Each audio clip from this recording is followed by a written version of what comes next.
আসসালামু আলাইকুম বন্ধুরা, সকলে কেমন আছেন? আশা করি ভালো আছেন। ফেরাউন এত বড় নাফরমান হওয়া সত্ত্বেও কেন আগে সরাসরি গজল দিয়ে ধ্বংস করে দেন নাই?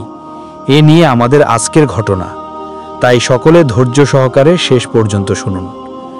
বহু বছর আগে মিশরের এক রাজা ছিল ফেরাউন। সে ছিল অহংকারে পূর্ণ, নিজেকে ঈশ্বর বলে দাবি করত। সে বলতো, আমি তোমাদের রব, তোমাদের উপাস্য। মানুষ তার ভয়ে কাঁপত, কেউ সত্য কথা বলার সাহস পেত না।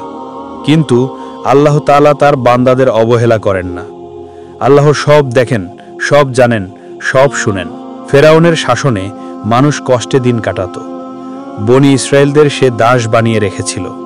তাদের ছেলেদের হত্যা করত, মেয়েদের জীবিত রাখত। এ অন্যায়ের সীমা ছাড়িয়ে গিয়েছিল। তখন আল্লাহ তাআলা প্রেরণ করলেন এক নবী, হযরত মূসা আলাইহিসসালাম। মূসা আলাইহিসসালাম ফেরাউনকে বললেন, আমি আল্লাহর প্রেরিত নবী, আমার সাথে বনি ইসরায়েলদের ছেড়ে দাও, তারা তখন এক আল্লাহর ইবাদত করবে। ফেরাউন তা হাস দিয়ে উড়িয়ে দিল, বলল, কি প্রমাণ আছে তোমার কাছে?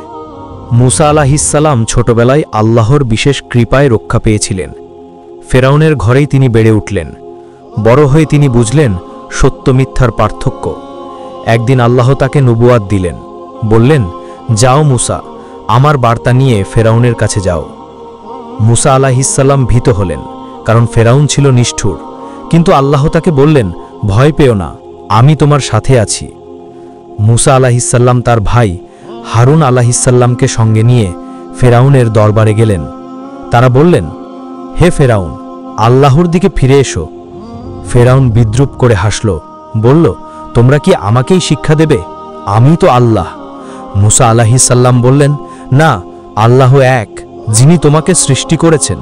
ফেরাউন রেগে গেল, তার জাদুকরদের ডেকে আনল। জাদুকররা মূসা আলাইহিসসালামের লাঠিকে সাপ হতে দেখল। তারা বুঝল এটি জাদু নয়, এটি আল্লাহর নিদর্শন। তখন অনেক জাদুকর ঈমান আনল আল্লাহর প্রতি। কিন্তু ফেরাউন আরও রাগান্বিত হল। সে তাদের নির্যাতন করল, হত্যা করল। আল্লাহ তখনও গজব দেননি। কেন? কারণ আল্লাহ ধৈর্যশীল ও দয়ালু। তিনি মানুষকে সুযোগ দেন যাতে তারা তওবা করতে পারে। আল্লাহ চান বান্দা নিজে থেকে ফিরে আসুক সত্যের পথে। ফেরাউনকে বারবার সতর্ক করা হলো। মূসা আলাইহিসসালাম বললেন, তুমি যদি আল্লাহকে মানো, তিনি তোমার রাজ্যও টিকিয়ে রাখবেন। কিন্তু ফেরাউন বলল, আমি ছাড়া আর কোনো আল্লাহ নেই। তখন আল্লাহ ধীরে ধীরে তার গজব নামাতে শুরু করলেন। প্রথমে মিশরে খরা দেখা দিল, জমি ফসল দিল না। ফেরাউন মূসার কাছে এসে বলল, তোমার আল্লাহকে বলো যেন বৃষ্টি দেয়।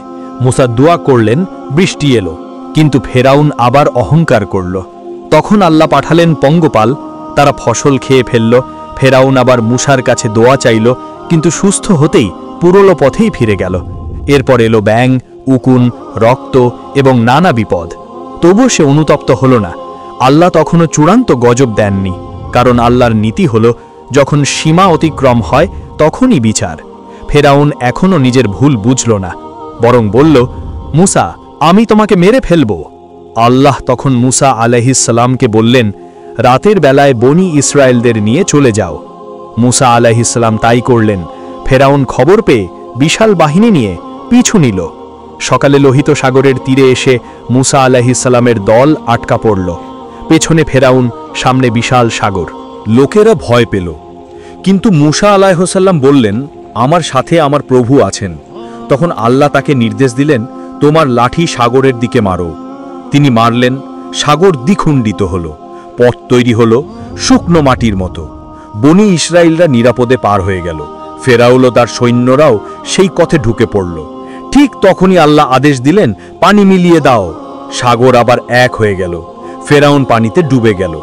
মৃত্যুর মুহূর্তে সে বলল, আমি বিশ্বাস করলাম, কিন্তু তখন অনেক দেরি হয়ে গেছে। আল্লাহ বললেন, এখন তুমি বিশ্বাস করছো? এতদিন অবিশ্বাস করেছিলে। আজ তোমার দেহকে রক্ষা করা হবে, যেন ভবিষ্যতের জন্য শিক্ষা হয়। সেই দিনই ফেরাউনের রাজত্ব ধ্বংস হল। আল্লাহর ধৈর্য শেষ হল ন্যায়ের মাধ্যমে। ফেরাউনের দেহ আজও মিশরে সংরক্ষিত, এক নিদর্শন হিসেবে, যাতে মানুষ বুঝে নেয় শক্তি নয়, সত্যই চিরস্থায়ী। ফেরাউন তার জীবনে আল্লাহর ধৈর্যকে দুর্বলতা ভেবেছিল, কিন্তু আল্লাহ দেরি করেন, অবিচার করেন না। আল্লাহ সুযোগ দেন যেন কেউ ফিরে আসে। ফেরাউন সে সুযোগ হারিয়ে ফেলেছিল। এই গল্প আমাদের শেখায় আল্লাহর গজব হঠাৎ আসে না, সময় নিয়ে আসে। তিনি চান মানুষ নিজে নিজে সংশোধিত হোক। তাই অন্যায় হলে ধৈর্য ধরতে হয়, কারণ আল্লাহর ন্যায় বিচার কখনো ভুল হয় না। ফেরাউন দুনিয়ার সবচেয়ে ক্ষমতাবান ছিল, কিন্তু এক ঢেউয়ের সামনে অসহায় হয়ে গেল।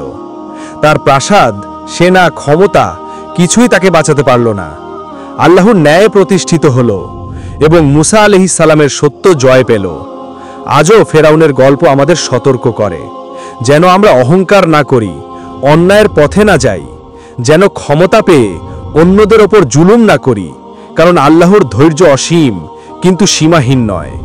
তিনি সময় দেন, সুযোগ দেন, প্রমাণ দেন, কিন্তু যখন সময় শেষ হয়, বিচার অনিবার্য হয়।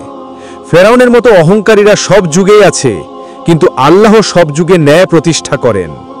আর এই কারণে আল্লাহ ফেরাউনকে সঙ্গে সঙ্গে গজব দেননি, কারণ তিনি চেয়েছিলেন মানুষ এই কাহিনী থেকে শিক্ষা নিক। প্রিয় বন্ধুরা, আমাদের ঘটনা আজ এ পর্যন্তই। ঘটনাটি কেমন লাগলো কমেন্টে জানিয়ে দিন। আল্লাহ হাফেজ।